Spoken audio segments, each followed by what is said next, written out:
Agora sou eu, né? Fiquem aí, não saiam. O professor Pedro está chegando, eu estava aqui direto no celular, porque ele estava dizendo que estava chegando aqui. Eu espero, né, que ele possa me auxiliar aqui junto quando chegar a minha parte de responder as perguntas de vocês. E fica à vontade também, Lares, se tu for ainda ficar, para fazer pergunta também, né, me ajudar a responder. Porque tem muita coisa acontecendo, a gente não sabe de tudo. E às vezes vai ter pergunta que a gente nunca pensou no assunto porque é muito dinâmico. A gente está falando disso, está acontecendo, sei lá, do Brasil há 10 anos, mais ou menos. E no mundo, desde os primeiros estudos, estão falando há 24 anos, mais ou menos. Desde os primeiros estudos. Então, é muita coisa e a revolução veio. Assim como a tecnologia chegou e veio para ficar e não tem mais como viver sem. A gente começa a entender que as relações humanas são muito mais fortes, específicas, muito mais detalhadas do que a gente sempre veio achando, né? Isso muda totalmente a nossa forma de lidar uns com os outros. Dentro de amizade, casamento, dentro das empresas, né? Muda muito. Então é momento da gente se apropriar desse conceito e fazer a diferença. E eu quero falar para vocês, então, sobre essa questão, né? Eu chamei de a nova revolução. Apesar de já ter mais pessoas falando sobre isso, eu resolvi levantar um pouco essa bandeira da revolução em si, porque vocês já viram alguma revolução de boa, assim, tranquila? Não tem, né? Senão não seria revolução. Mesmo a revolução silenciosa, não sei se alguns já ouviram falar, né, do Gene Sharp. Espetacular. Se vocês quiserem estudar, depois pesquisem no YouTube sobre o que eu estou falando. Gene Sharp. Mesmo assim, é silenciosa, não tem é silenciosa no sentido, ninguém pega em armas, mas ela incomoda. E porque ela incomoda, é que ela revoluciona. Então, eu querendo dizer o quê? Esse tipo de conceito vai nos tirar da nossa segurança. Nós vamos ter segurança. Eu vim acostumado a fazer várias coisas de várias formas e agora tem um monte de cara dizendo que o que eu estava fazendo não funciona mais, aquilo que eu ensinava na faculdade não funciona mais, então agora eu estou obsoleto, ultrapassado, mas eu sou doutor e agora eu vou ter que voltar para estudar. Desculpa, mas aconteceu, faz parte. Quem embarcar primeiro faz a mudança primeiro. E aí rapidamente já passa a se tornar líder. Aquele que demorar muito para embarcar vai acabar quase perdendo o ônibus, ficando de pé, na porta de saída. Então, nós precisamos, como gaúchos aqui, se apropriar disso e fazer a diferença. Porque, pergunta, as maiores empresas do mundo utilizam o neurobusiness?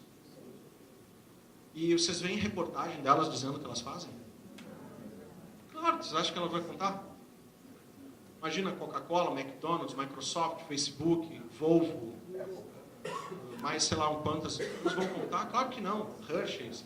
Porque eles querem que o concorrente não entre, não embarque nessa, não comece a fazer estudos. Porque não é interessante, imagina, deixa ele se ficar ferrando, deixa ele ficar se ferrando lá e eu vou pegar esse meu cliente sozinho. Então também tem um pouco de reserva de mercado, talvez por isso que a gente possa ficar pensando, mas se isso é tão bom, por que não está se popularizando? Justamente por isso. Por exemplo, tem livros que eu gosto de ler, quem tem aula comigo sabe, que eu não entrego os livros que eu leio. Nem quero, não, fica sem, você vai descobrir tu aí. Esse livro eu não quero que tu leia, não. Por quê? Porque é um baita de um conteúdo. Né? E se o cara ler, ele vai saber talvez algumas coisas que eu sei e pode usar. E no diferencial competitivo, se a gente está buscando o nosso espaço, é melhor que o cara fique sem esse conhecimento. Né? Então, mas, obviamente, quem faz aula comigo sabe, eu entreguei ou não entreguei o nome dos livros? Viu? Entrego. Só quem faz aula comigo.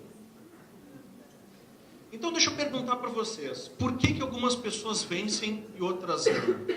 Isso é uma pergunta que sempre nos fez, talvez nos incomodou, né? A mim incomodou. Isso é algo que eu conto no meu livro, né? Depois quem quiser está lá atrás, está disponível para vender. Sempre me incomodou porque eu enxergava que eu podia fazer qualquer coisa e eu podia chegar onde eu quisesse. Mas em que condição? O que eu preciso desenvolver para conseguir fazer isso? Hoje eu tenho certeza que todos nós somos iguais com relação a capacidades. Alguns podem ter desenvolvido menos, mas ainda assim, em termos de capacidade, possuem as mesmas. O que nos faz dizer que a gente pode chegar onde quiser. Então é importante que a gente saiba usar essas capacidades, senão a gente não vai desenvolver o que gostaria, o que poderia e não vai ter o sucesso que quer. Mas antes de responder isso, eu vou mostrar um videozinho para vocês, para tentar explicar por que é importante aprender neurobusiness. Isso tudo que a gente está batendo, compra briga com A, compra briga com B, a gente vai em lugares, em palestra em diversos lugares, em faculdades, algumas vezes nos aplaudem, algumas vezes nos apedrejam. Por que mesmo assim a gente segue querendo ensinar isso para as pessoas? Por que isso realmente vale a pena? E que encanta, pelo menos o que eu tenho percebido é que cada um que se depara com esse tipo de conteúdo tende a se encantar. E diz, cara, eu preciso mais disso, é quase como uma droga, me dá mais um pouquinho que eu preciso mais. Pelo menos uma boa parte dos alunos aqui que já tiveram alguma aula comigo, a gente pira, né? É como se a gente nos desplugassem da matriz e a gente descobrisse um mundo novo. Então, eu quero mostrar um pouquinho de coisas que eu acredito. Esse aqui é um vídeo que fala sobre isso.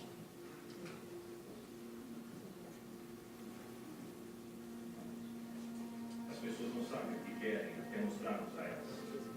Steve Jobs.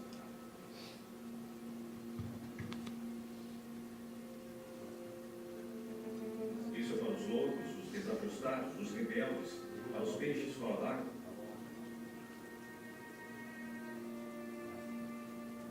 Isso é para aqueles que veem as coisas de forma diferente. Para aqueles que não gostam de regras. Você pode citá-los, difamá-los, pode discordar deles, mas a única coisa que você não pode fazer é ignorá-los. Porque eles transformam as coisas, eles mudam, inventam. Eles impulsionam a raça humana para a frente. E enquanto alguns podem vê-los como loucos, nós vemos gênios. Porque as pessoas que são loucas o suficiente para achar que podem mudar o mundo são aquelas que mudam. São aquelas que transformam. Que fazem toda a diferença. Algumas pessoas acham que foco significa dizer sim para a coisa em que você irá se tocar. Mas não é nada disso.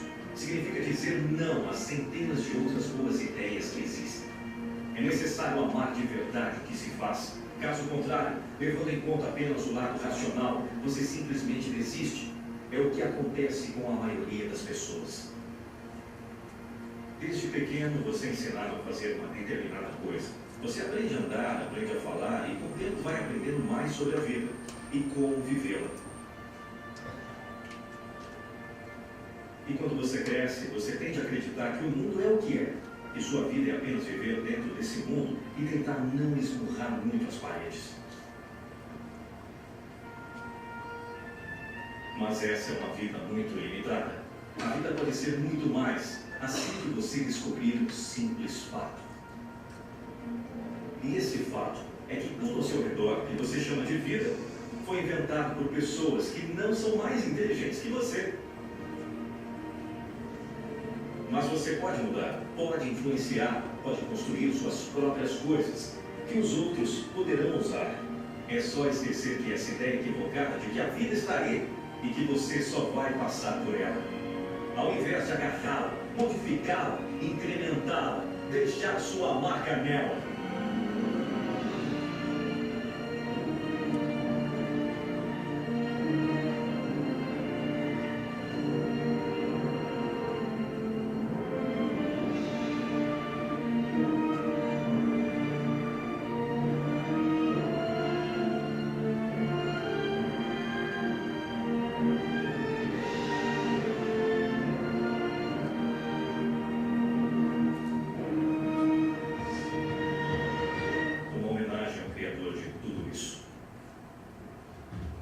Quando eu trago esse vídeo, eu sempre quero mostrar para todo mundo que o que a gente está vivendo é uma revolução, eu acredito, muito parecida com o que ocorreu lá no início, final da década de 70, início da década de 80, com os microcomputadores pessoais. Porque não tem mais como a gente, depois de descobrir como as pessoas funcionam, como a gente consegue vender melhor, como a gente consegue mudar a percepção das pessoas acerca do trabalho que a gente faz. Porque uma coisa é certa, o nosso trabalho, o nosso produto pode ser ótimo. Se o nosso cliente não achar isso, não vale de nada. E é isso que o marketing faz, e o neuromarketing faz com muito mais propriedade. Então, quando a gente começa a descobrir esses conceitos, não tem como a gente deixar de lado. Não, eu sei que isso é melhor, mas eu não vou usar. Depois, eu gosto de dizer, não dá mais para desver, né? Depois que eu vi, não dá mais para desver. Então, por isso que eu acredito que isso é uma revolução. Que isso está tirando todo mundo do que o Steve Jobs chama, né? Está desafiando o status quo. Aquilo que já estava estabelecido, a gente começa a descobrir que não era mais assim. E tudo bem, e ótimo. E a gente precisa avançar e evoluir. Apesar da nossa amígdala cerebral, nosso botão do pânico, dizer quando a gente se depara com algo novo que está mexendo naquilo que está funcionando, dizer, calma, pera, não sei se é bem assim, né? Ele gera um alarme lá dizendo para a gente ser mais cauteloso. Mas isso é normal. E é isso, mesmo assim a gente precisa aproveitar essa mudança e embarcar, para que nós sejamos os pioneiros. Eu vou explicar por quê. Ó, pirâmide de Maslow. Necessidades de agora. Obviamente, né? Mudou. O cara não consegue mais ficar. Mas, tirando essa questão, ainda assim, isso aqui é aprendido, né? Vamos chamar que isso aqui são coisas da nossa necessidade atual. E vai variar. Se a gente for olhar a cada era, a gente teve, talvez, itens aqui adicionais à pirâmide de Maslow. Agora, eu tenho uma coisa que eu preciso dizer para vocês, que é justamente desafio o status quo, mas que nos orienta de uma forma diferente como lidar com base nas descobertas da neurociência. Como, por exemplo, o que eu chamo de hierarquia universal das necessidades. Porque aqui ele coloca o quê? O Maslow, 1946, ele coloca que as necessidades fisiológicas são mais importantes. Ou seja, comer, beber, né, garantir essa parte básica, para que eu só consiga pensar em segurança depois disso. E depois de pensar em segurança, eu vou pensar em necessidades de me relacionar com outras pessoas, para depois eu pensar na estima, em quem eu sou, nas coisas para mim, e por último eu pensar em fazer o que eu amo. Isso nos nortearam desde a Segunda Guerra Mundial. Porque era bem interessante na Segunda Guerra Mundial que ninguém pensasse em si mesmo, né? E que sim pensasse naquele sistema que era necessário para lutar contra os alemães, contra os italianos e contra os japoneses. Só que isso foi feito pelo Maslow, por incrível que pareça, foi feito com base somente em observação, não houve qualquer tipo de pesquisa científica. Louco, né? Não que a observação não seja uma das etapas do processo de pesquisa científica, mas ele é muito sucinto para isso. E, no entanto, a gente vem se baseando nisso. As empresas vêm administrando os seus colaboradores, os seus ativos, os seus relacionamentos dessa forma. Um líder, ele pega e dá um vale jantar, ele dá um negócio, mas esquece de dar um reconhecimento e dizer muito obrigado pelo teu trabalho. Porque ele acha que um vale jantar de R$100 é muito mais importante. Ele ainda briga com o cara. Pô, esse cara é ingrato, dá um monte de benefício para ele, ainda não acha que vale a pena. Sim, ele só queria um muito obrigado. Ele não queria um vale presente. Por quê? Porque o que eu provo hoje, e aí vem a minha teoria do doutorado, que é que o reconhecimento tem em primeiro lugar, depois o pertencimento, depois a sobrevivência e por último a reprodução. É isso o que está acontecendo. Na realidade sempre foi assim, só que a gente não dava bola. E no entanto, tanto não dava bola, porque isso aqui a gente sempre gostou de elogio. A criança com 2 anos, ela faz um desenho, ela já sai correndo para mostrar para a mãe, para ter aprovação, para mostrar o que acabou de fazer. O reconhecimento é biológico, sempre esteve lá. Só que nos ensinaram a suprimir esse desejo. E dizer, não, isso não é importante. Mas a gente sempre teve essa vontade. Ao ponto de quando manifesta que quer ser reconhecido, as pessoas aí nos criticam. Não, como é que tu está sendo? Ah, não, tu é muito... Como? Tá te achando? Não, desculpa, eu só estou seguindo a minha biologia. Se tu não te acha, tu tem problema de autoestima, desculpa. Porque a minha biologia diz que sim, que está tudo bem.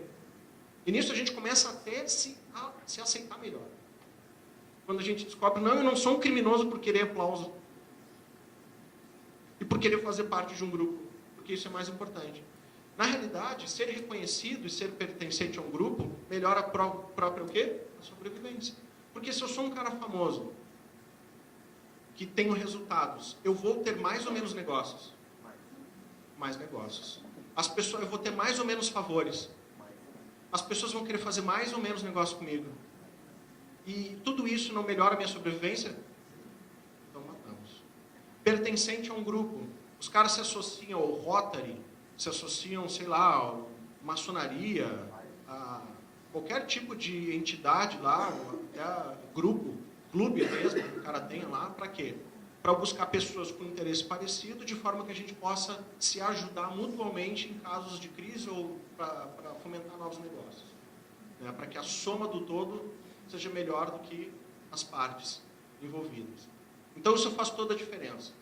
Então quando vocês quiserem um elogio, ou melhor, vocês quiserem tirar o máximo das pessoas, elogiem. É o melhor que vocês podem dar.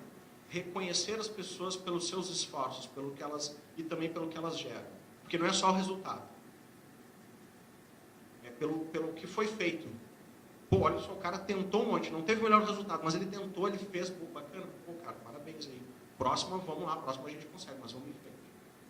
Isso na hora de gerar uma descarga de dopamina no nosso cérebro. Neurotransmissor do prazer, responsável por todos os vícios que nós temos. Nós não somos viciados em álcool, em drogas, em sexo, em jogo. Nós somos viciados em dopamina.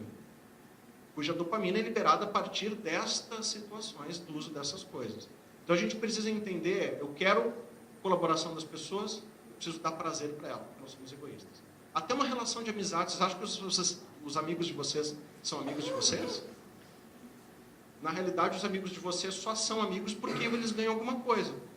Seja, eu adoro conversar lá com o Saldanha. O Saldanha é muito divertido. Claro, ele me gera prazer da diversão. Se ele não fosse divertido, eu não falaria com ele. É mais ou menos isso. A verdade é essa. Não, Saldanha, a gente tem um negócio muito maior. Mas percebam que os relacionamentos eles são neste nível. Entendam? Só para provar algumas questões sobre isso. O homem-bomba, se a sobrevivência fosse mais importante, ele não tirava a própria vida. Agora, quando ele tira a própria vida em nome de uma causa, esse cara começa a ter destaque ou não tem? Esse cara recebe honrarias, a família dele recebe honrarias, e ele vai lá e ele tem uma promessa de que vai ter 10 virgens para ele lá no paraíso. Eu não acredito, mas...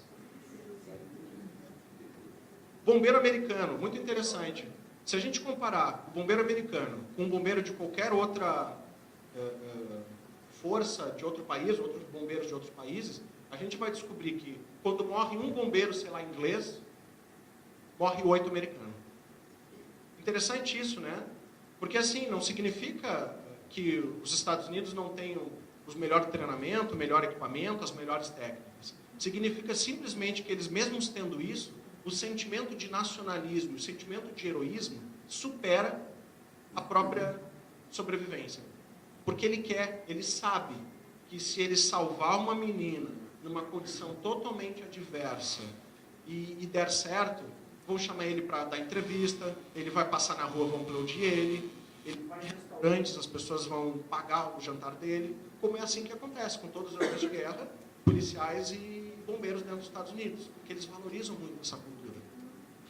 Então ele pensa nisso, em toda essa honraria, digo, eu também quero. Eu que não vou defender o meu povo. Esse sentimento nacionalista que justamente o próprio presidente atual está se posicionando como para resgatar isso que ele acredita que tenha sido perdido. Por exemplo, pessoas que fazem cirurgias plásticas de forma extrema. A pessoa está buscando um reconhecimento.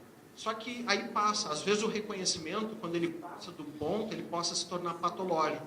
No sentido que, às vezes, a necessidade de reconhecimento já virou baixa autoestima. Ela não faz mais simplesmente para se sentir reconhecida, ela faz porque ela se acha uma droga, E ela fica tentando se melhorar para ver se merece um pouco do reconhecimento dos outros, porque ela não acha que merece. Então, muitas vezes, isso acaba sendo patológico. Por isso que alguém gasta uma quantidade absurda de dinheiro simplesmente para isso. E aí eu trago uma frase que até responde algumas perguntas que fizeram antes, do Nicholas Botman, que coloca o seguinte: se eu gosto de você, eu vou ver o melhor em você. Se eu não gosto, não há nada que se possa fazer para mudar a visão. Porque lembra, o gosto, gostar de alguém significa liberação de ocitocina. E ocitocina é um neurotransmissor da amizade. Se eu sou amigo do Maurício, eu tenho medo dele, do que ele possa fazer? Não, porque a amizade é o contrário da hostilidade. Então, obviamente, né, quando eu gosto, eu baixo as barreiras e aí eu passo a escutar, a ouvir o que a outra pessoa tende a dizer. Por isso que eu sempre digo, quando eu dou qualquer tipo de treinamento, acabem com a formalidade. Formalidade por e-mail, formalidade na conversa pessoal, formalidade por telefone. A formalidade afasta. A formalidade está dizendo, cara, nós não somos amigos, mas eu preciso falar contigo. É isso que ele está dizendo. Então a gente não ganha nada com formalidade. Só que nos ensinaram que a gente deveria ser formal, né? Que no ambiente de trabalho não podemos misturar pessoal e profissional. Não existe isso. O ser humano é um só. O que eu sou em casa, eu sou no trabalho. Ah, mas eu sou diferente. Então tu é falso. Simples assim. Nós somos o que somos. E essa originalidade é o que nos torna melhores profissionais, inclusive. Porque uma coisa certa é, eu como profissional, eu empenho a minha palavra.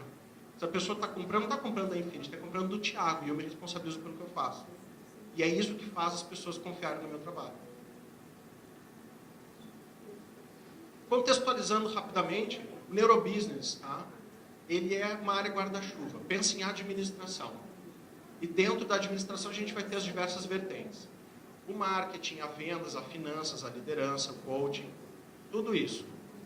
Então, eu vi algumas pessoas com dúvida. Ah, mas eu não quero saber de neurobusiness, eu quero saber de neuromarketing. Não, deixa eu te explicar, está dentro. É neurociência para todas as áreas de negócio. Que se usa o quê? Entre eles, esse tipo de equipamento para a gente descobrir o que passa, poder perguntar para o cérebro da pessoa, sem ter que perguntar para ela especificamente. Então, esse tipo de equipamento que a gente utiliza. Olha esse videozinho aqui. Você não conhece essa jovem, mas quer queira, quer não, neste exato momento você está com Numa fração de segundo, você já decidiu se a considera confiável, competente, simpática. Não duvide, o seu cérebro é uma maravilha de última geração, gerenciando 90% de tudo o que você faz, sem que você saiba, independentemente de você estar acordado ou dormindo.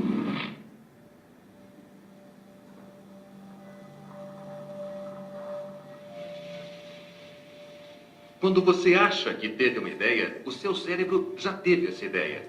Por exemplo, dê uma olhada nesta frase. Por que você deve assistir a este filme sobre seu cérebro? Você ainda consegue entender esta sopa de letrinhas? A maioria consegue. O cérebro automaticamente põe as letras de volta na ordem correta. Alguma coisa na sua cabeça conduz você pelas aventuras diárias da vida moderna. Algo que decide as coisas por você, antes de você pensar nelas. Porque o seu cérebro sempre está no automático. Nós somos levados pela mente inconsciente. Isso não é interessante? Muito do que fazemos é inconsciente. As decisões que tomamos são quase ditadas para nós. Eu sempre penso, quem está no comando aqui? Sabe? Quem é que manda no show? Quanto controle nós realmente temos? As influências inconscientes estão lá em todo lugar. E à medida que as pesquisas avançam, elas nunca vão para outro lado. Nunca dizem, pensávamos que essas coisas eram conscientes, agora descobrimos que são conscientes. Não, é o oposto. Todas as coisas que pensávamos, porque achávamos que tudo era consciente, menores, tornaram-se o incrível homenzinho que encolhe na cabeça. Na nossa percepção e confabulações, que o nosso cérebro faz por nós, para nós podermos existir, porque é mais fácil fazer isso do que realmente tentar fazer uma representação precisa do mundo. É mais rápido e fácil para nós imaginarmos a aparência do mundo, porque geralmente isso dá certo. Então imagina só, nós estamos baseando essas estratégias todas na imaginação das pessoas e não na realidade. E, no entanto, a gente fica cada vez querendo provar as coisas com mais dados reais e técnicos, e, no entanto, não é isso que faz as pessoas decidirem o que querem. Se fosse assim, as pessoas não empenhavam toda a sua renda, né, às vezes em churrascos, ou em festas, ou em viagens. Elas olhariam o que tem disponível e gastariam só o que tem disponível. Como nós não somos racionais, nós acabamos, vamos aproveitar, depois a gente vê como paga. É assim que o ser humano faz. Por isso a gente tem aí 42% da população negativada e 80% com a renda comprometida. Isso é estatística do Serasa. Então, por quê? Porque nós não somos racionais. Agora, voltando àquela pergunta, né? Por que algumas pessoas vencem e outras não? Em geral, tem a ver com isso, da nossa capacidade de lidar com medo. O medo paralisa. O medo aciona a nossa amígdala e faz a gente lutar ou fugir. Lutar para impedir aquele mal, aquele medo que nos ataque. Eu tenho que ficar daquele lado, não adianta.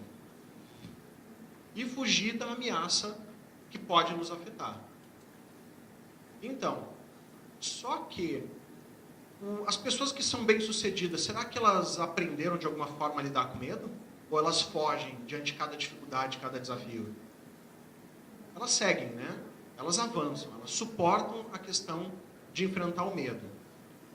O que acontece é que a nossa amígdala cerebral, são duas ameixinhas, uma em cada lado do cérebro, ela que processa o medo, ela que processa quando a gente se depara com situações potencialmente perigosas, ela dispara de opa, calma, não vai, não avança.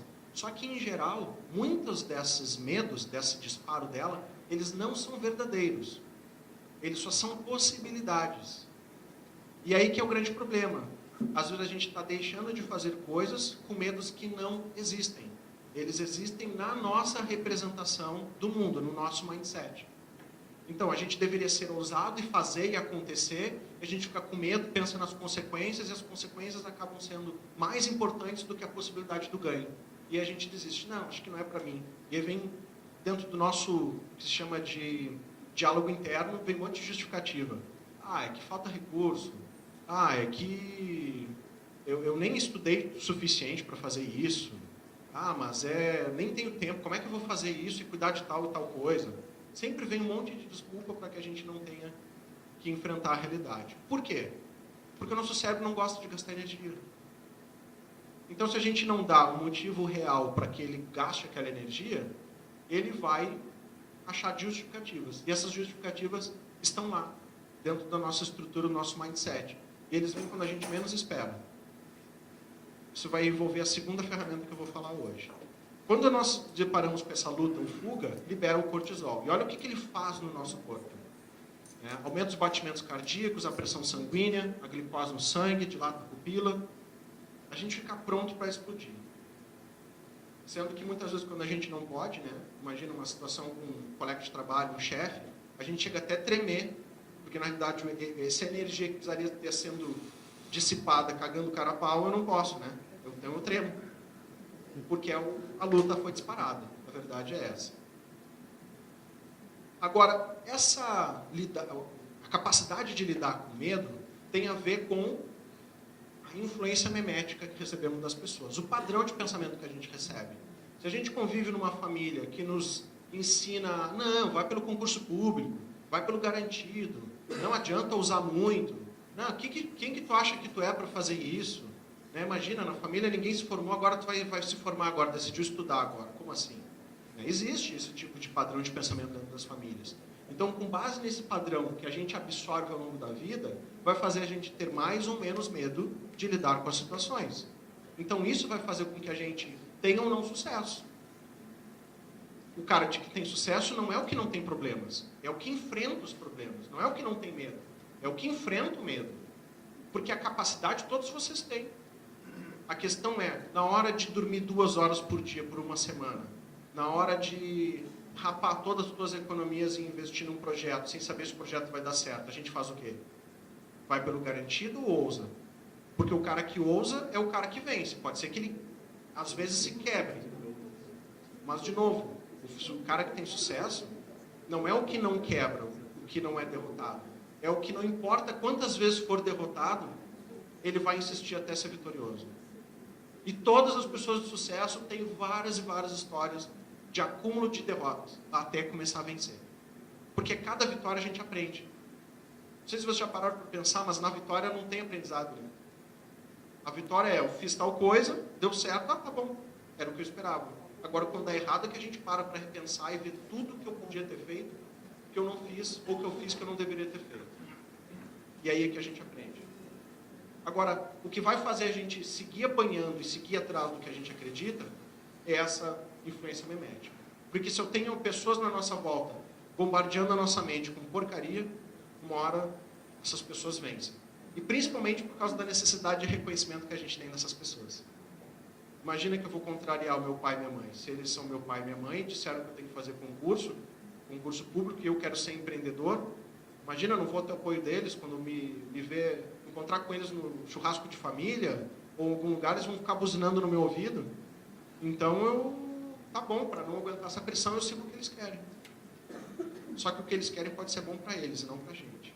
Cada pessoa dotada de talentos e capacidades únicas. E a gente precisa colocar essas capacidades para serem usadas. Senão, a gente nunca vai ser completamente feliz. Pode até ter dinheiro, está sobrando dinheiro, infeliz, como tem muita gente. O que acontece no nosso cérebro, existe o custo metabólico. A própria Lari falou antes. Nós não gravamos tudo o que somos expostos. Nós gravamos só parte disso. Porque o nosso cérebro consome muita caloria. Então, quando a gente fala de neurociência, a gente fala de ser bem-sucedido, a gente precisa focar naquilo que realmente nos faz avançar. É como se tivesse um cara, um porteiro, que ele decide, acordar às 5 da manhã, no sábado, eu deixo. Dessa vez eu deixo. Por quê? Se eu der um significado para ele, não, vou acordar às 5 da manhã, porque eu preciso ir para a praia. Aí ele, prazer, tá bom, eu libero energia. Agora, às 5 da manhã, para correr e depois fazer uma aula de inglês no sábado, o cérebro olha, não vale a pena. Deixa, volta a dormir. É exatamente o que ele faz. Por quê? Porque a gente quer o resultado, mas a gente não quer o porquê das coisas. Só que o nosso cérebro precisa do porquê. A gente quer dinheiro, mas a gente não quer conquistar as coisas. E o que passa, o que libera o custo metabólico? O que libera a energia para que a gente acorde às 5 da manhã amarradão? Propósito de vida. O propósito de vida é o que, dentro lá, o porteiro, é como se a gente desse um carteiraço. Fulano, eu vou gastar a energia que eu quiser. O porteiro diz, de boa, pode levar. Porque por que o cérebro vai liberar consumo de energia? Arriscar a sobrevivência, ele não acha que vale a pena. Não vai. E o propósito é o que justifica o gasto de energia. Só para vocês terem uma ideia aqui, ó. Dos 86 bilhões de neurônios, 70 estão aqui. Nesse laranjinha e no amarelinho. Sistema límbico e sistema reptiliano. Mesmo essa parte sendo maior, tem só 16 bilhões. Por isso que nós não somos tão racionais como gostaríamos. Porque se eu for mais racional do que isso, eu precisaria comer muito mais calorias do que eu como. E não teria alimento no planeta suficiente para isso. E a gente gastaria 5, 6 horas de alimentação por dia. Só para vocês terem uma ideia, gorilas chegam a comer de 9 a 10 horas por dia. Eles precisam ficar comendo durante o dia todo, senão eles morrem. Só que a gente não tem como ficar o dia inteiro comendo. Apesar de ter umas pessoas que acham que dá, né? Mas não dá. Então, a Lari até colocou de 95 a 85, é isso aí. Eu gosto de pensar que somos um pouquinho mais racionais ainda do... Mas isso é tudo estudo, tá? Porque varia mesmo. É uma variação bem real de pessoa para pessoa. E por isso eu quero contar uma historinha bem legal e quero explicar 2 técnicas para que a gente possa maximizar esse mindset capaz de ser bem-sucedido. Certo?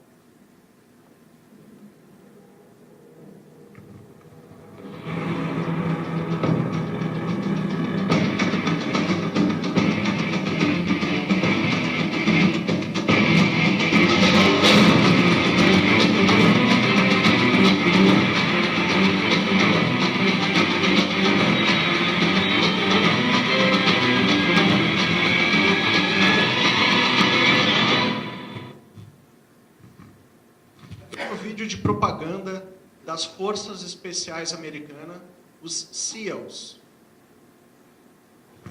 Esses caras representam aí dentro todas as Forças Armadas, eles não chegam a 5 mil pessoas, de todas as Forças Armadas Americanas. É a elite da elite. Tá? Para vocês terem uma ideia, esses caras, né, que eles são especializados em todas as frentes. Enquanto existe marinha, exército, aeronáutica, esses caras fazem tudo. Tá? Quando os outros não resolvem, são eles que resolvem.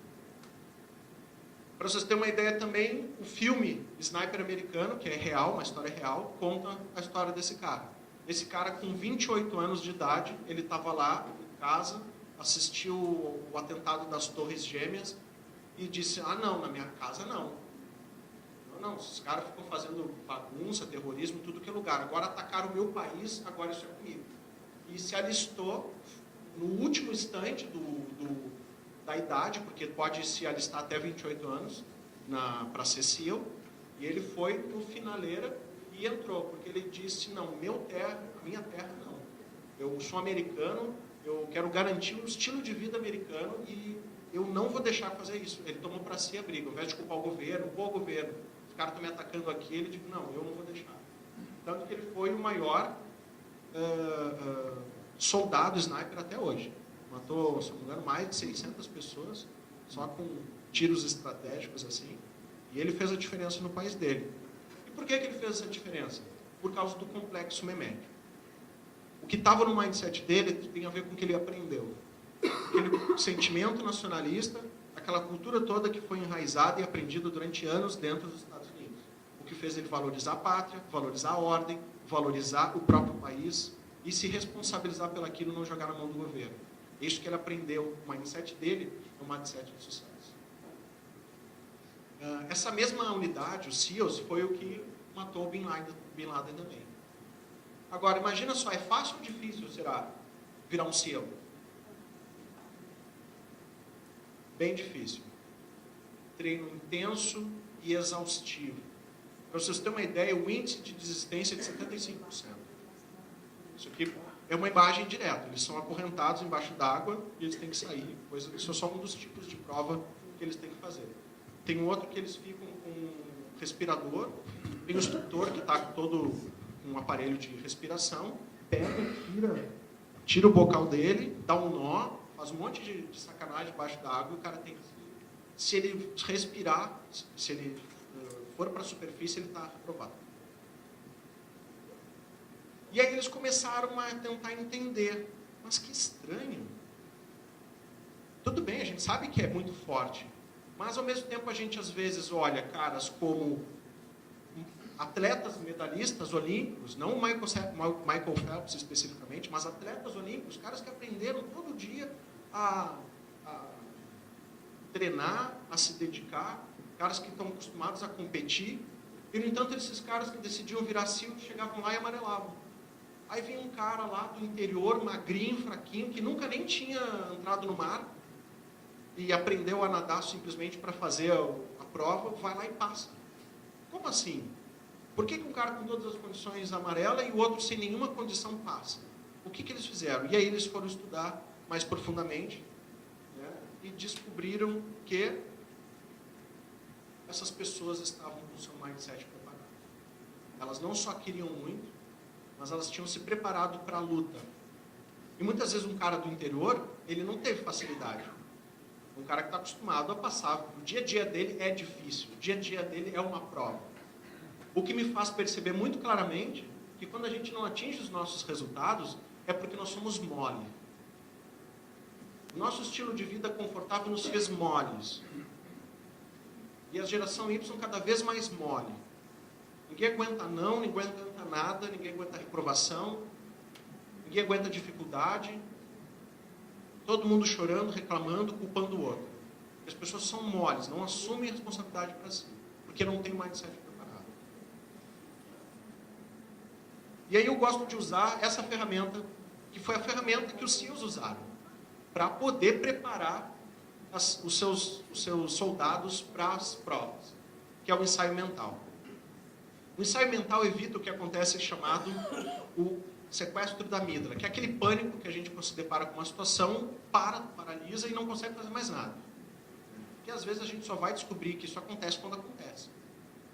Quando a gente fala de ensaio mental, a gente começa a descobrir como fazer isso, sem que eu precise passar por uma situação difícil. Porque vamos pegar um cara mais velho, ele é mais experiente ou não?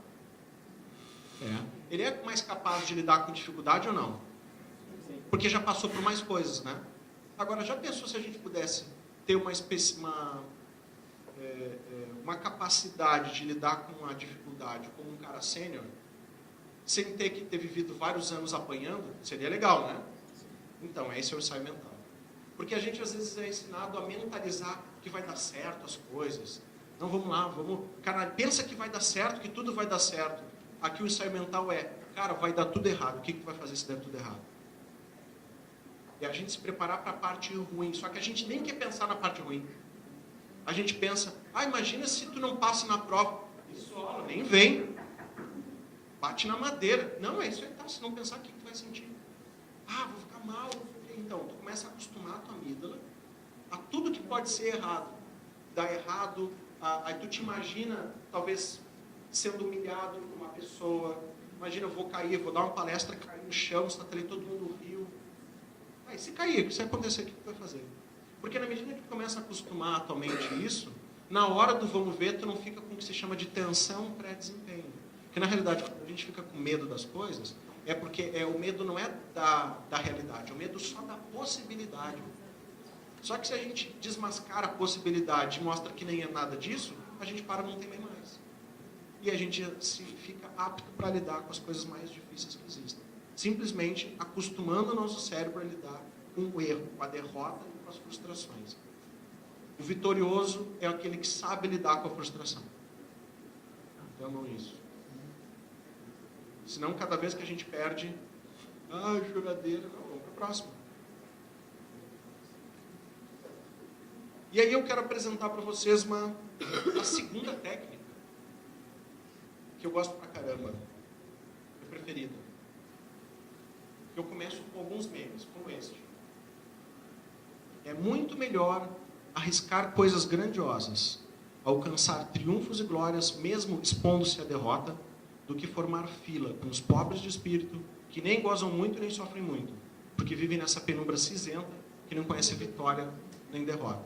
Isso, dentro da neurociência, chama-se um meme, um padrão de ideia, que na medida que a gente acredita nisso, a gente passa a mudar o nosso comportamento e as nossas atitudes.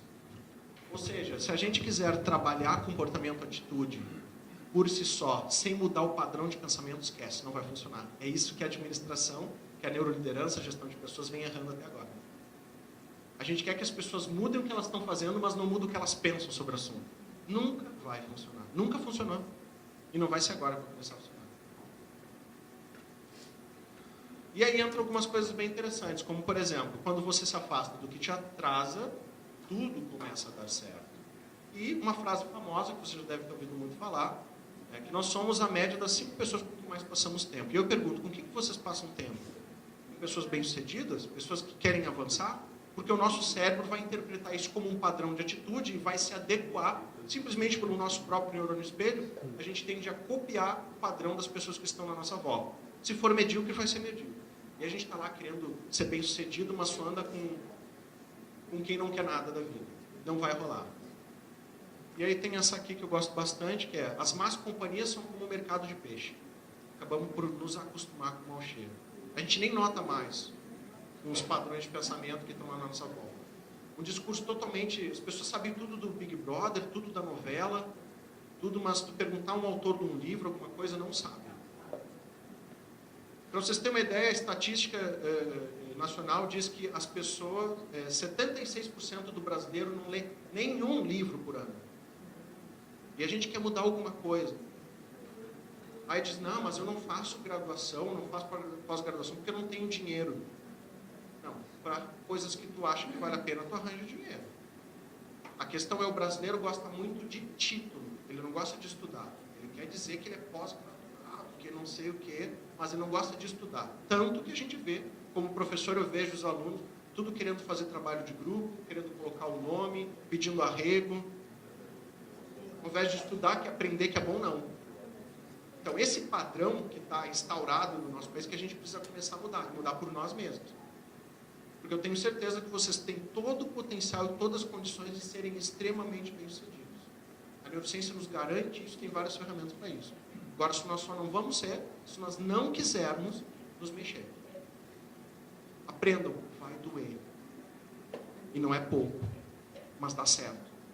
Se vocês querem dar certo sem dor, esqueçam. Não vai acontecer. Não vos enganeis mais, companheiros, que corrompem os bons costumes. Eu não sei qual é o segredo do sucesso, mas o segredo do fracasso é tentar agradar todo mundo. E aí entra a teoria da higienização das ideosferas, para encerrar o nosso dia de hoje. Aqui são vocês. Aqui é o ambiente que vocês estão inseridos. Vocês têm condições de influenciar esse ambiente.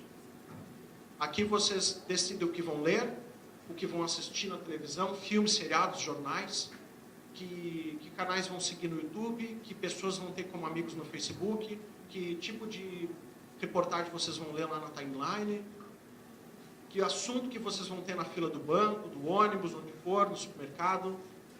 Aqui vocês influenciam. Só que nós também somos influenciados por todos os ambientes que nós fazemos parte. Nós vamos ter lá, na família. Família, quando nós casamos, é marido, mulher e filhos. Quando nós não casamos, é pai e mãe. Porque depois pai e mãe vira parente. É sério. Então, o que a gente escuta lá quando a gente vai? Quando a gente se reúne, eu adoro estar com a família. Eu só vejo as pessoas piores. Porque a gente precisa entender o seguinte, não é porque a gente ama os nossos pais, ama os nossos irmãos, ama os nossos familiares, que eles estão certos, tá? São coisas bem diferentes. O fato de amá-los não significa que eles estão certos. Porque provavelmente eles vão querer que tu haja de acordo com a visão deles. Com as experiências dele. E que provavelmente, se foram frustradas, eles vão querer que tu não siga a mesma coisa. E muitas vezes não melhor da intenção. Não, imagina que tu vai empreender. Eu tentei empreender e não deu certo. Não vai por esse caminho que eu me frustrei. Talvez tu tenha feito da forma errada, com as condições erradas, numa época diferente. O que não inviabiliza agora. Então a gente precisa ser seletivo. Porque se vocês não mandarem nos pensamentos de vocês, esquece, não vai funcionar. A influência, a necessidade de aprovação das pessoas da nossa volta vai nortear com que a gente tenha um padrão de atitudes que eles esperam e não o que a gente gostaria de ter. Por exemplo, quem faz neurocoaching comigo sabe que chega no final a gente tem os 30 dias insanos. E os 30 dias insanos a gente acorda às 5 da manhã e vai dormir meia-noite. E muda uma série de hábitos na nossa vida e faz uma série de coisas. E uma das coisas que mais acontece é que as pessoas que fazem parte, a gente recebe o feedback lá. Mas o meu marido disse que tu vai acordar às 5 da manhã, não tem que tu fazer às 5 da manhã. Por que tá fazendo isso? Isso nem funciona. Ao invés de estar incentivando, a gente começa a escutar isso. E isso começa a popular o nosso mindset, e é aquele dia que a gente está bem cansado, o cara não precisa nem falar, né? A vozinha já vem, parece que a pessoa está aqui do meu lado falando. Nem vai. Por quê? O nosso diálogo interno vai buscar justamente todas essas justificativas para fazer com que a gente não gaste caloria. Então, o sucesso está na mão de vocês. Se vocês não sabiam que é assim que funciona, agora vocês sabem. Vocês podem começar a bloquear todos esses padrões de pensamento que são diferentes do que vocês querem, e aí vocês começam a conseguir agir em prol do que vocês acreditam, ou vocês vão continuar sendo reféns. Todo mundo feliz, abraçado no churrasco de domingo ferrado. Dividindo o colado. Ou a gente pode fazer a diferença e dizer, talvez algumas pessoas eu realmente não vá conseguir, vai ser no aniversário, oi, tudo bem, como é que tá? Tudo bem, não vai dar para desenvolver mais um diálogo, porque não tem umas pessoas que não querem, o cara quer ficar ali, tá bom, fica ali, de boa. Agora a gente precisa estar disposto a pagar esse preço. E aí eu penso, será que a gente não é tão bom o suficiente que nós nos bastamos? Será que a gente precisa de um monte de gente na nossa volta, dizendo que... Porque o relacionamento com as pessoas ele é bom, mas ele não pode ser uma dependência.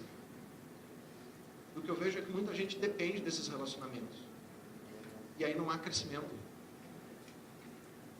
Isso parece motivacional, mas é totalmente neurociência. Porque a neurociência motiva. Assim, sem nada de gritinho, vamos vencer. Não, isso não existe. Isso não funciona. Ok, eu vou deixar para vocês fazer perguntas, mas não vou falar de mim, meu tal. Aqui meu canal no YouTube, tem um monte de coisa legal. Meu livro está aqui. Estou nos últimos, tenho 50 livros só, aqui 20, e acabou essa edição, vou fazer outra, e esse ano sai o Mindset 2.0. Tá? MBA dá para se inscrever ainda, meus amigos, queridos professores, Neurocoach Full, Neurocoach Station, quero entregar, esqueci, tem um vídeo para entregar, e a gente encerra, e vai para as perguntas.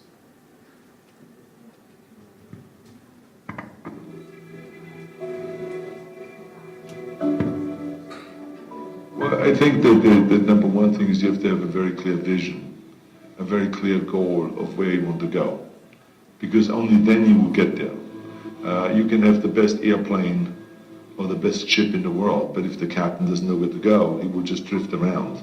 If the pilot does not know where to go, he will just drift around with his plane. So I think the key thing is that we know where we're going, and that you're very passionate about that you see it always in front of you, the goal. To thrive in whatever you do, please understand your terrain. Know what your target is. Don't guess it.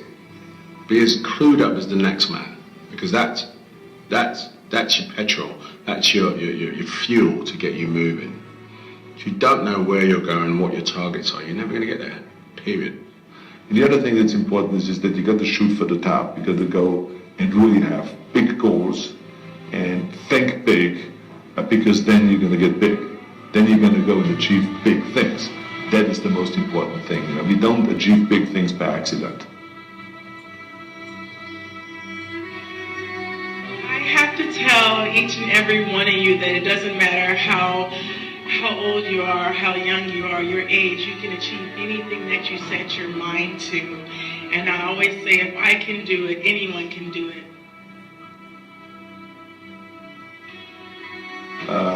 If you think that you're going to go and accomplish something really special and be the best in anything in the world, and you think you can do it without working, you make a big mistake. Because no matter what I did, if it was in bodybuilding or in acting or if it is in the political arena, it always took a lot of work.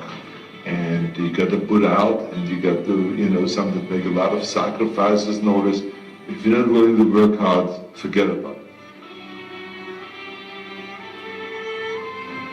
I truly believe we are all equal as human beings. If we are obsessed with something and we truly pursue our passion with everything we have, regardless of anything else, if you are obsessed, work hard, put in the time, you will succeed. And that is a philosophy that I carry, my coaches carry, and to see LeBron James, who's like a mega superstar over here and a phenomenal athlete, share that belief is inspiring right back to me. It shows that we are thinking correct. This is hard work. This is an obsession. Nothing can beat hard work.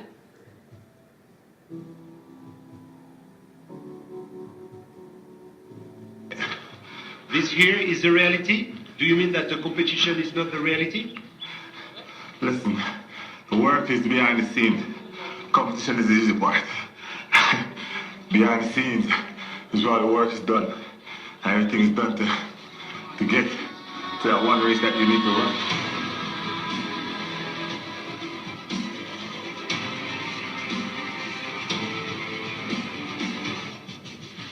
I always question myself in the best of times, even when I was world number one for many weeks and months in a row. At certain times during the year I said, what can I improve? What do I need to change? Because if you don't do anything or you just do the same thing over and over again, you stay the same. And staying the same means going backwards because the other guys are working hard and improving. So I always need to find ways to improve. É isso, pessoal. Muito obrigado.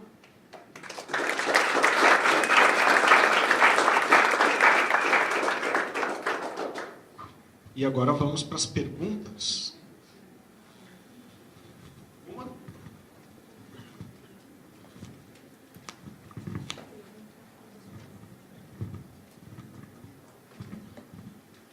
apresentar, meu nome é Carlos Lucas Júnior. A minha pergunta vem na seguinte: hoje já não é o meu caso, vou montar um cenário fictício, mas a pessoa quer começar a empreender, como foi bem falado pelo professor, e as minhas influências que eu tenho, sei lá, na minha família, amigos, enfim, parentes, já não me favorece para que eu empreenda. Como eu faço essa blindagem, como eu posso alimentar o meu mindset para que eu consiga prosperar nessa situação? Uma boa pergunta, cotidiana, né? Faço isso todos os dias, é exatamente o que isso acontece. A primeira coisa que eu indico sempre é, assim, a gente não precisa se afastar das pessoas, quebrar os pratos, acabar com as amizades ou dizer que as pessoas não servem mais. Mas o que a gente pode é começar a limitar os assuntos que a gente vai tratar. Principalmente aqueles assuntos que a gente sabe que vão ser contraditórios àquilo que a gente acredita. Isso é uma forma da gente continuar tendo contato com as pessoas sem ser influenciado sobre aquele assunto por elas. E não só evitando o assunto, mas se elas começam a entrar naqueles assuntos, a gente já pega esse retiro. Se isso acaba ficando, se eu vejo permanentemente a minha família, talvez diminuir a frequência também é interessante. Diminuir a frequência e a duração dos encontros. Porque a nossa, vamos combinar, a alimentação do nosso mindset tem que ser superior à influência memética do ambiente.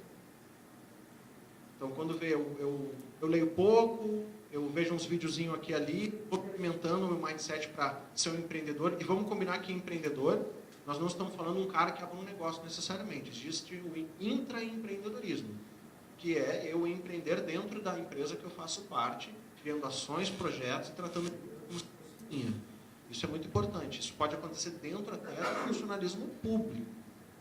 Restrições, mas também, dentro de certas limitações, também é possível. Dá para fazer. O que acontece é o seguinte, é como se fosse uma balança. Se a influência do ambiente é mais forte para formar o que eu acredito do que eu estou construindo, essa influência sempre vai ser superior. Então, a melhor forma é essa. É o que eu fiz, é o que eu faço.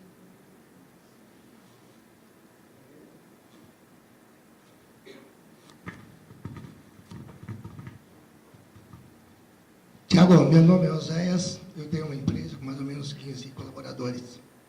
E a gente passa a vida toda tentando montar uma equipe maravilhosa que nos dá resultado.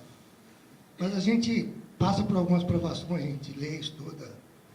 E às vezes as pessoas falam que é mais barato você substituir uma pessoa do que você mudar essa pessoa. Na tua opinião, aonde é que a gente chega? Qual é o ponto que você tem que decidir sobre substituir ou tentar mudar, ou treinar ou capacitar? Ótima pergunta. Quem fez o curso de neuroliderança comigo, neurolíder, sabe, eu respondo exatamente esse tipo de questão. Imagina o seguinte, o nosso trabalho como empresa, seja vendendo produto ou serviço, é para atender quem? O cliente.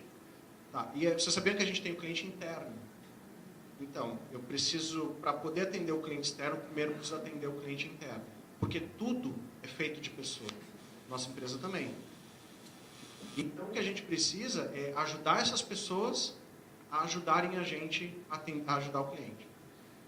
A questão é o seguinte, se a gente não gosta de pessoas e não quer tratá-las da melhor forma, dando condições para se desenvolver por elas, que a gente faça porque é mais lucrativo, pelo menos. Porque funciona. Porque um funcionário engajado, um funcionário que está feliz no trabalho, ele é 31% mais produtivo, ele possui 125% menos de esgotamento, ou seja, ele não sai por qualquer doença, por qualquer problema. Ele tem 27% vendas mais elevadas, porque ele gosta de estar ali. A gente atende aquela questão que a gente mostrou, reconhecimento e pertencimento. O índice das 150 melhores empresas para se trabalhar, ele é construído a partir do índice de felicidade no trabalho, que é o quanto que as pessoas são ouvidas, o quanto que elas colocam as ideias em prática, e o quanto que elas são tratadas com respeito e consideração. Talvez a gente tenha algum momento funcionários, talvez possa vir na tua cabeça que isso não se aplica, parece. Às vezes as pessoas têm momentos. Talvez algumas dessas pessoas não estejam capazes de receber um tipo de liderança nesse sentido. Porque talvez a corrida delas prove que ela acredita que o chefe é um explorador, que não vale a pena, coisas do tipo. E aí esse cara, se ele não tiver a fim de fazer a mudança, tu não consegue ajudá-lo. E às vezes a forma única de ajudá-lo é demiti-lo. Porque às vezes é a experiência ruim que vai fazer ele crescer. Então a gente precisa, primeiro de tudo, pessoas que queiram estar trabalhando comigo, não que queiram o salário que eu estou querendo pagar. É bem diferente. Só que para isso eu preciso ter um propósito da minha empresa. Minha empresa não pode existir simplesmente para faturar alto. Ela precisa ter qual o problema que eu quero resolver no mundo. Eu preciso ter missão. As pessoas se engajam e eu tenho mais de 10 pessoas que se candidataram. Thiago, eu trabalho de graça para ti, mas eu quero viver isso que tu está vivendo de neurociência. Agora, se elas não têm isso, não adianta nem eu pagar caro, se elas não acreditam, principalmente porque a minha empresa é pequena. Então, o quanto que a gente está realmente inspirando as pessoas a serem melhores é o que vai definir o nível de envolvimento que elas têm. Então, eu recomendo sempre nesse caso, eu crio tudo isso, jogo as novas regras e vejo quem vem. Se não vir, tá, as regras claras eu tiro. E arranjo alguém que queira estar junto. Porque ninguém é obrigado a nada. Ninguém é obrigado a trabalhar para ti. Mas se está trabalhando contigo e se comprometer a fazer o que tem que fazer. E é isso que eu acho que é importante para a gente estabelecer. Não é uma equação fácil, não. Mas tem como resolver. Tá?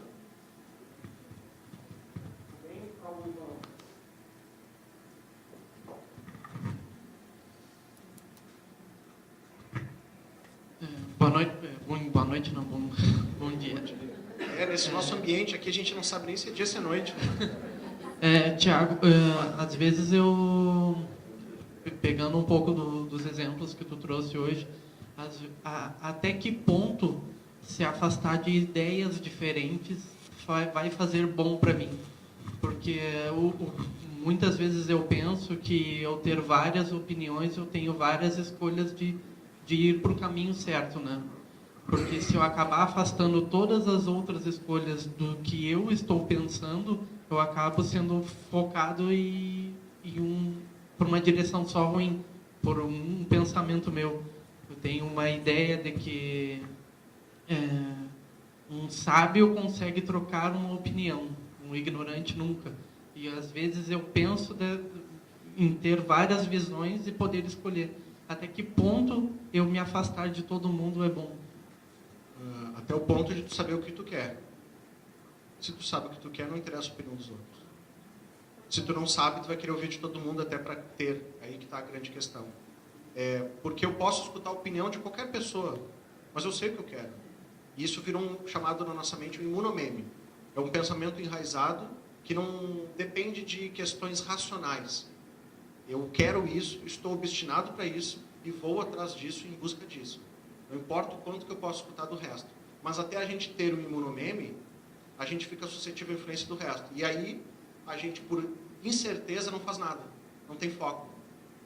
E aí é o grande problema. Existe um livro chamado A Única, que eu recomendo tu ler. Que ele fala que todas as pessoas que foram bem-sucedidas foram obstinadas no que fizeram.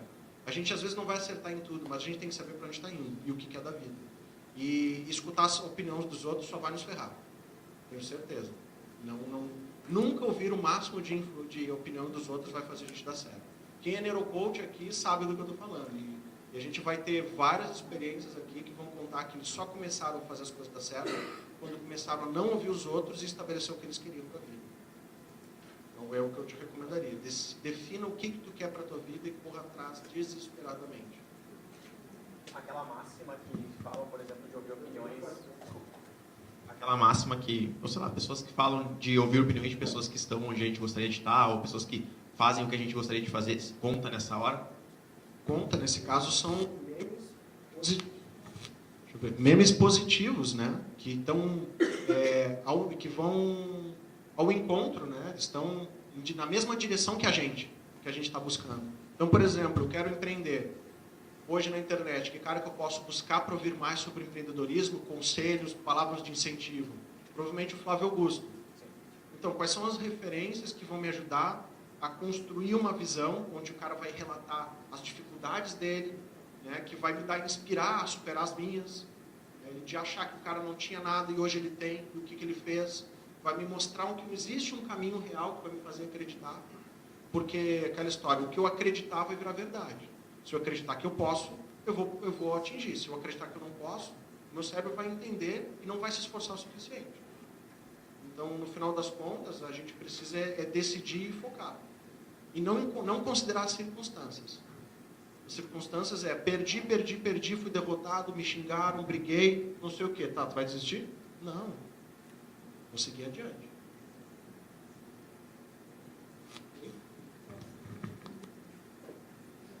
Deixa eu ver mais uma pergunta que a gente tem, e aí a gente termina no horário. Mais alguém?